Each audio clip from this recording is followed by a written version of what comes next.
Damn, son, where'd you find this?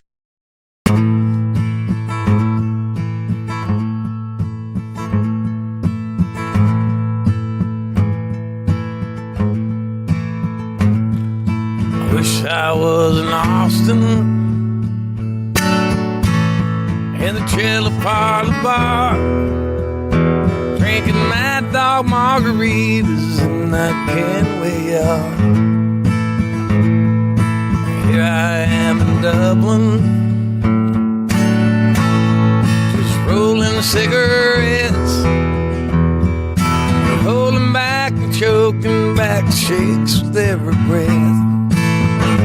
So forgive me all my anger, forgive me all my faults. Ain't no need to forgive me for thinking what I thought. I loved you from the get-go, I love you till I die. I love you on the Spanish steps the day you said goodbye. Now I'm just a poor boy, work's my middle name. If money was a reason, I wouldn't be the same. I'll stand up and be counted, face up to the truth. I'll walk away from trouble, but I can't walk away from you. So forgive me all my anger, forgive me all my faults. Ain't no need to forgive me for thinking what I thought. I love you from the get-go, I love you till I die. I love you on the Spanish steps the day you say goodbye.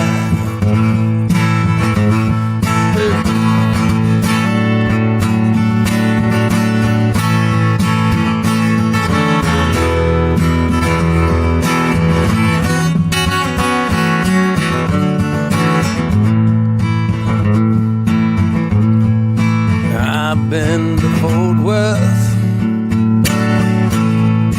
I've been to Spain, I've been too proud to come in out of the rain. I've seen the David, seen the Mona Lisa too. I've heard Doc Watson play Columbus Stockade Blues. So forgive me all my anger, forgive me all my faults. Ain't no need to forgive me for thinking what I thought. I love you from the get-go, I love you till I die. I love you on the Spanish steps the day you say goodbye. I wish I was in Austin in the Chili Parlor bar, drinking Mad Dog margaritas and not caring where you are.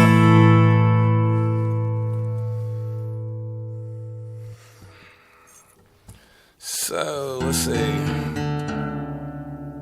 Oh, no, that's not right.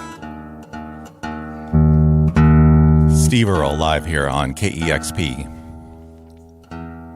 So this, I knew Guy a long time, but I knew a lot of his songs before I ever met him. Even before he started making records, just Jerry Jeff Walker recorded several.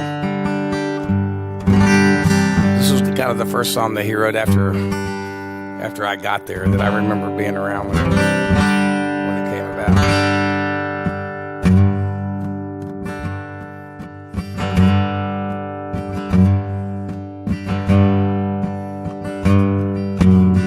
Gunfighter on the porch, stared into the sun, relive the days living by the gun.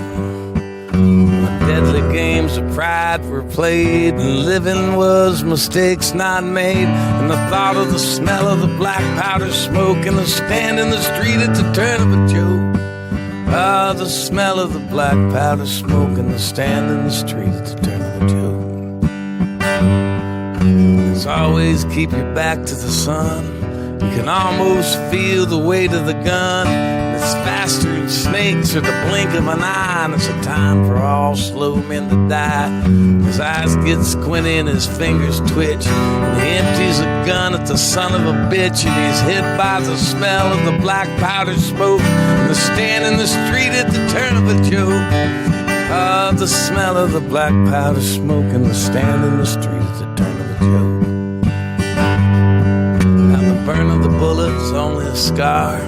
He's back in his chair in front of the bar. The streets are empty and the blood's all dry, and the dead are dust and the whiskey's inside. So buy him a drink and lend him an ear, 'cause he's nobody's fool and the only one here who remembers the smell of the black powder smoke and the stand in the street at the turn of a joke.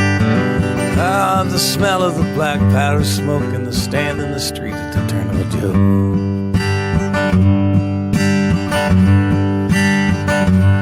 Said I stood in that street before it was paved. I learned shoot or be shot before I could shave, and I did it all for the money and fame. And noble was nothing but knowing no shame, and nothing was sacred except staying alive. And all that I learned from a Colt 45 was to curse the smell of the black powder smoke and the stand in the street at the turn of a joke. Curse the smell of the black powder smoke and the stand in the street at the turn of a joke. He's just an old man now nobody believes. Says he's a gunfighter, the last of the breed. There's ghosts in the street. They're seeking revenge and they're calling him out to the lunatic fringe. He's out in the street and he's checking the sun, and he's killed by cars that goes for his gun. So much for the smell of the black powder smoke, the stand in the street at the turn of a joke. So much for the smell of the black powder smoke and the stand in the street at the turn of a joke.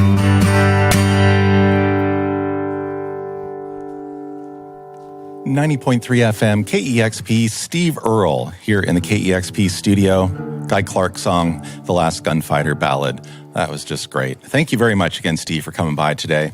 The new album sounds wonderful, by the way. Thank you. Really We're pretty proud of it. My band's probably still a little mad at me because we made it in 5 days, and there's 16 songs, and we rehearsed on sound checks. You know, I think we were through here. And so we did a Copperhead Road 30th anniversary tour, and when we were on sound check for the last month or so of that, we just rehearsed these songs so that we pretty much had them down when we went in the studio, because we knew we had a lot to record in a very short. We made it in 5 days, 16 sides in 5 days, no overdubs. All the vocals are live, all the solos are live, and that guitar players and fiddle players and soloists in general don't like not to have another crack at a solo, so I think they're still mad at me about that. Well, it still sounds great. It turned out pretty good. Yeah, I don't think they really should have too many complaints the way it sounds. Yeah. It's a wonderful sounding record. Now, you made this record, I guess it's been quite a while since you made your tribute album to your other main songwriting inspiration, Townes Van Zandt. Was that 2007? I think 2009? It's 10 years exactly, yeah. 10 years ago. So why did you decide to do one to Guy now? Well, I mean, I made the Townes record.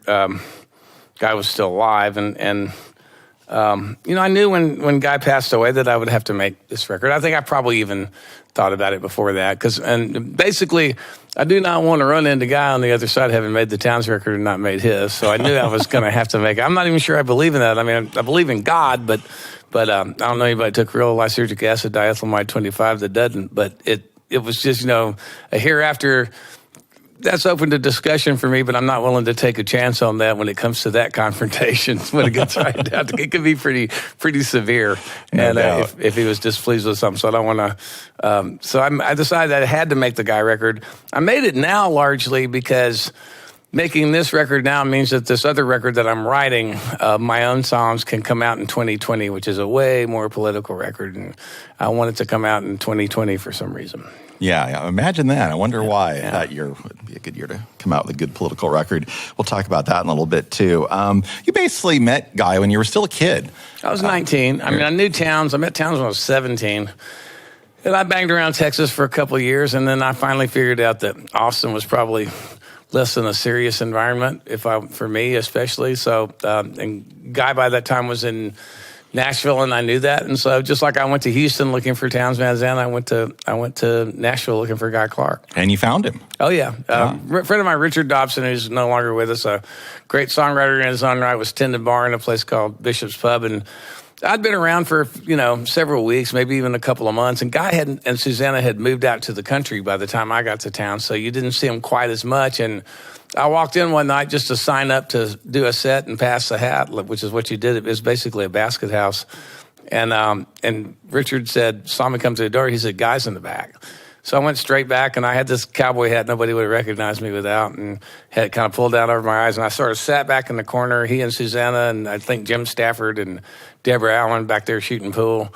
And he was lining up a shot, and he kind of looked up through his eyebrows and noticed me in the corner, and he said, "Nice hat."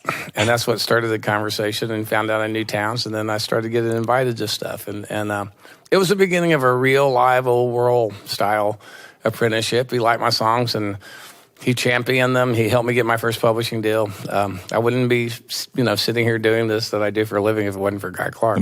It must have been an amazing time. And, part of it's obviously is documented in the movie Heartworn Highways, which amazing movie if you guys haven't seen that. We're in charge of at least part of the asylum when I got there, so it was kind of interesting. It was a good time in Nashville. Yeah, it was pretty amazing. And you also went on to play in Guy's band there for a period, and yeah, it was just one of those deals. It took him a long time to put his first record together. It wasn't out even by the time I got to Nashville.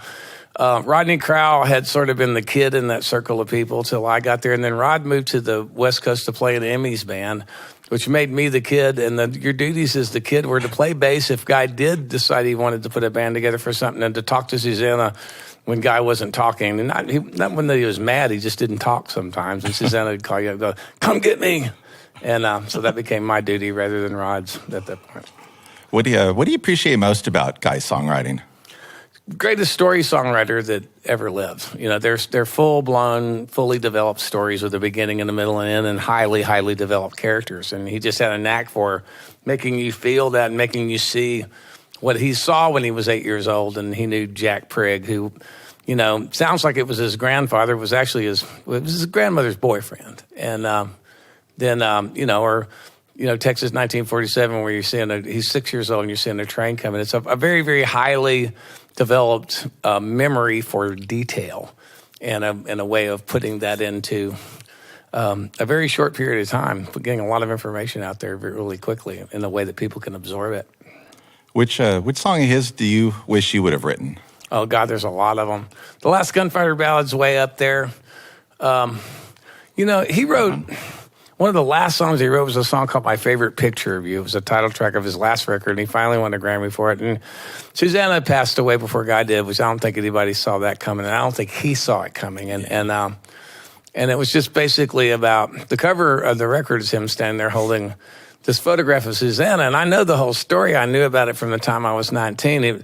She was really, really angry, and somebody shot a Polaroid of it, and he kept it, and he had it duplicated over the years because Polaroids fade out. And it was she was intense, and he was intense. I learned to write songs from Guy Clark and Townes Van Zandt, but Susanna kind of taught us all how to carry ourselves as artists. She was a painter, a really good one, and she wrote really good songs herself. So that song, it's just so personal, but I think it's also Willie Nelson just recorded it. And he just recorded two Guy Clark songs on his new record, and one of them is My Favorite Picture of You. So that's way on up there. Oh, that's great. I love that song, too. Yeah, I played that a few weeks back. Love that song.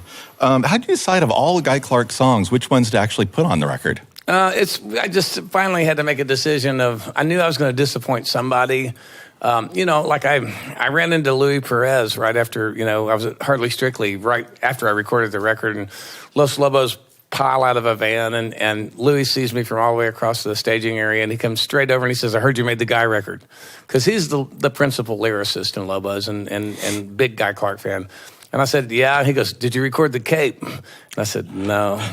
"Did you record El Coyote?" And I said, "No." So I corrected part of that. For Record Store Day, I have a 7-inch coming with 2 more tracks, which were solo tracks that I went into Electric Lady and recorded after that confrontation with Louis. And I recorded El Coyote and Don't Let the Sunshine Fool You. So the rest of the record, weighted towards early stuff because I finally decided that I should do the stuff that I was most emotionally connected to myself because it's my Guy Clark record. Right. And I wasn't going to be able to please anybody. The difference between Townes and Guy, this was way harder because it's like the difference between Kerouac and Ginsberg. Kerouac and Townes were not that disciplined to begin with.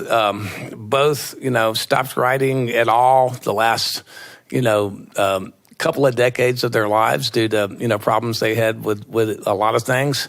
And both died young in their early 50s. And Guy and Allen Ginsberg lived 20 years and change longer and worked until they left the planet and left huge bodies of work. And they call these things that artists do disciplines for a reason. And I think, it's... he worked. He got up and he worked at what he did pretty much every day. You seem to have approached those two records a little bit differently too, I think, musically. Like the Townes one, I don't know if you felt freer to more experiment with the material, like for what you did with Lungs on the Townes record and various other things. In this record, you seem to be a lot more faithful to the arrangements and all that, would you say? The arrangements on the Townes record are all pretty much the way I remember him playing the stuff solo. And every track on the record, except for the 2 bluegrass tracks, were recorded just me and a guitar in a room. And everything else, including Tom Morello and the drums on Lungs, was added later. Right. So they really were, the way they were recorded and the way the tracks came down, recorded almost exactly the same way. I just did Guy with the band, but it's still my version of LA Freeway is Guy's version of LA Freeway. It's not Jerry Jeff Walker's. It's based on Guy's, and even though I heard Jerry Jeff's version first because I didn't know Guy when Jerry Jeff recorded that song, so his version is great, but I know how to play it. I played bass behind Guy playing it. I had an intimate relationship with it. Performed that way, so. So it sounds different because of the final product, but the approach for me as I was performing the songs was really, really close to the same thing, just as close as I could get to my memory of those guys doing those songs when I was sitting in the same room with them. That sounds good. Well, thank you again for coming by. Would you like to play a couple more songs? Sure. Let's see. Steve Earle live here on KEXP.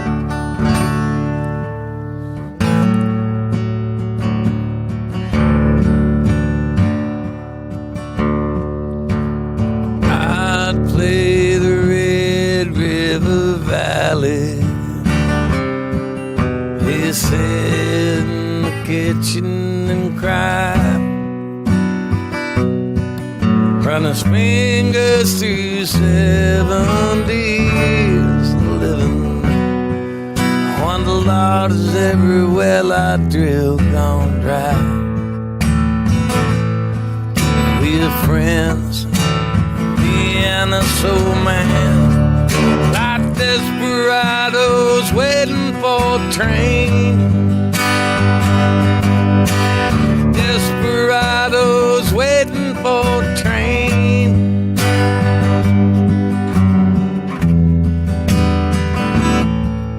He's a drifter and a driller of all wells,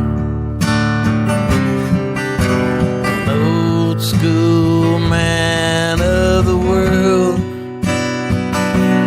Taught me how to drive his car when he's too drunk to. He wink and give me money for girls, and a lie's a lie. Some old western movie, like desperados waiting for a train. Desperados waiting for a train.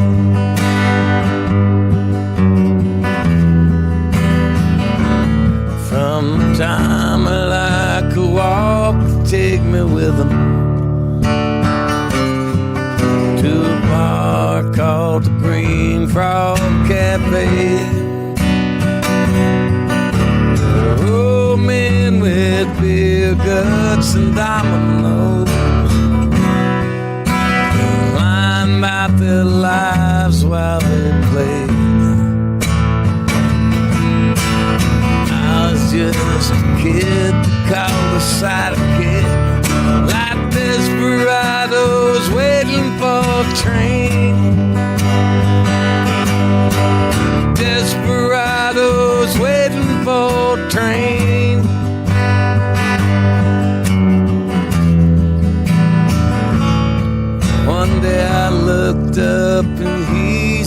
1980. Round the back of stains all down his chin. To me, he's one of the heroes of his country. So why is he all dressed up like them old men? Drinking beer, playing moon and folded too. Like desperados waiting for a train.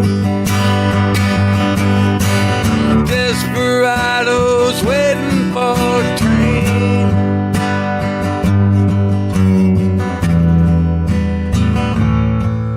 Well, the day before he died, I went to see him.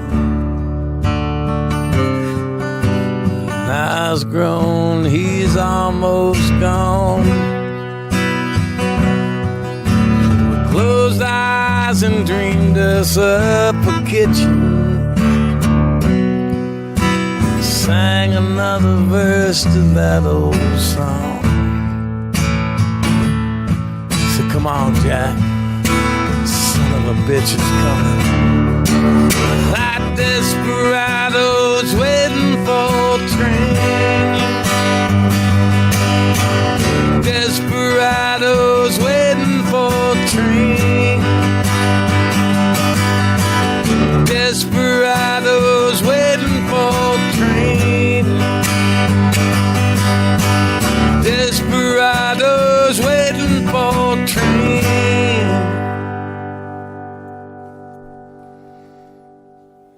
Steve Earle live here on KEXP. So, like I said, we all learned a lot from Susanna Clark as well.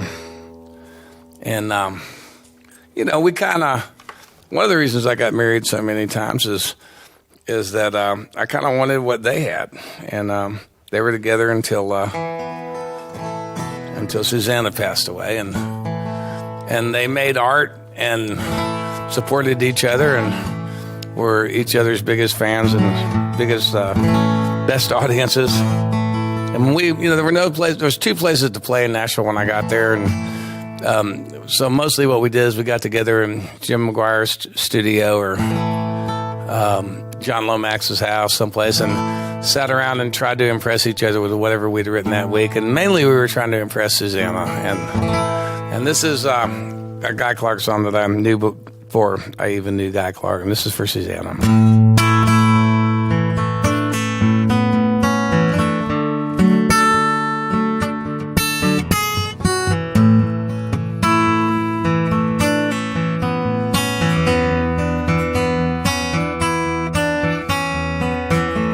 Pack up all your dishes. Made a note of all good wishes. Say goodbye to the landlord for me. Some bitches always bored me. Throw out the Moelle papers. Mold a box of vanilla wafers. Adios to all this concrete. Gonna give me some dirt backstreet. If I can just get off of this LA freeway without getting killed or caught, I'll be down the road in a cloud of smoke to some land. I ain't bought, and it's here's to you, old skinny Dennis. Only one I think I will miss. I can hear your basement singing, sweet and low like a gift you're bringing. Play it for me one more time now. Gotta give it all we can now. I believe every word you're saying. Just you keep on playing. If I can just get off of this LA freeway without getting killed or caught, I've been down the road in a cloud of smoke to some land I ain't bought, and you put the pink card in the mailbox. Leave the key in the old front door lock. They will find it likely as not. Sure there's something we have forgot. Oh, Susanna, don't you cry, babe. Love's a gift is truly handmade. We got something to believe in. Don't you think it's time we're leaving? If I can just get off of this LA freeway without getting killed or caught.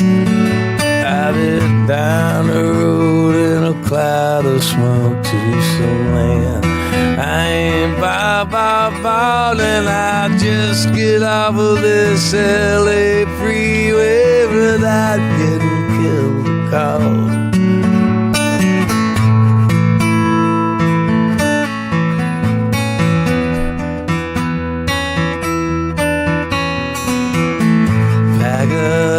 All your dishes, made a note of all good wishes. Say goodbye to the landlord for me. Some bitches always bored me.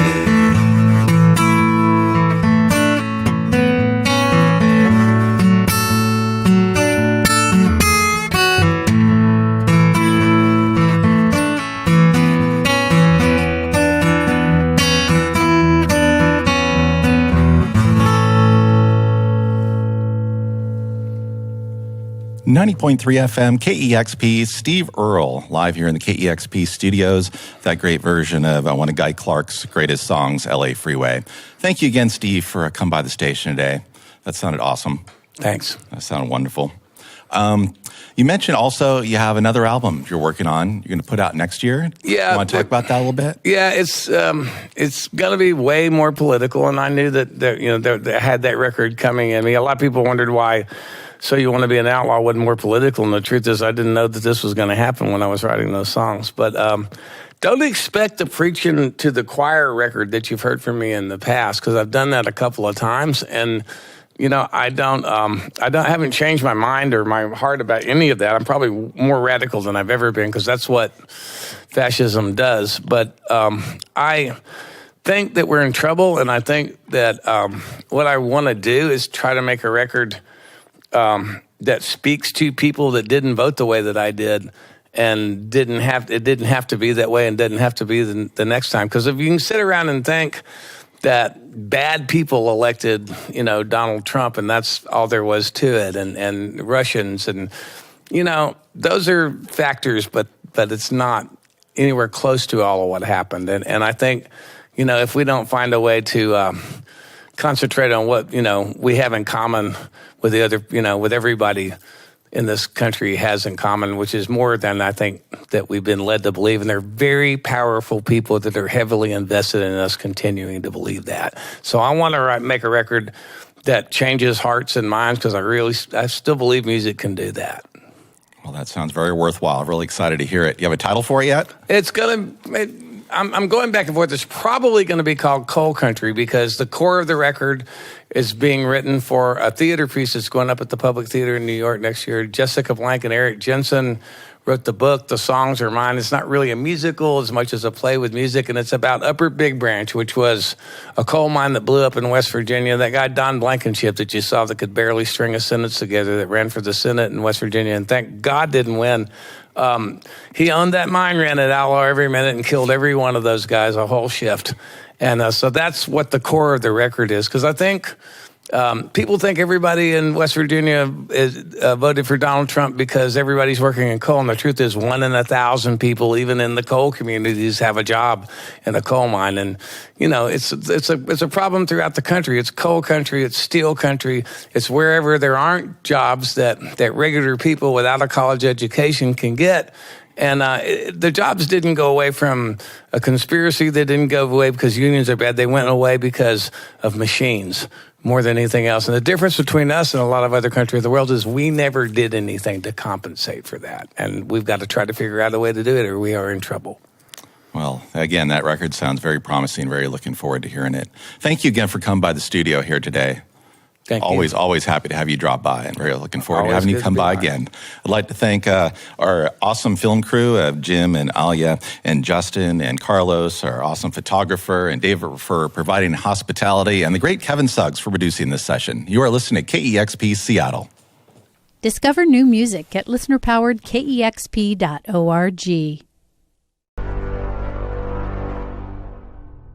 Damn, son, where'd you find this?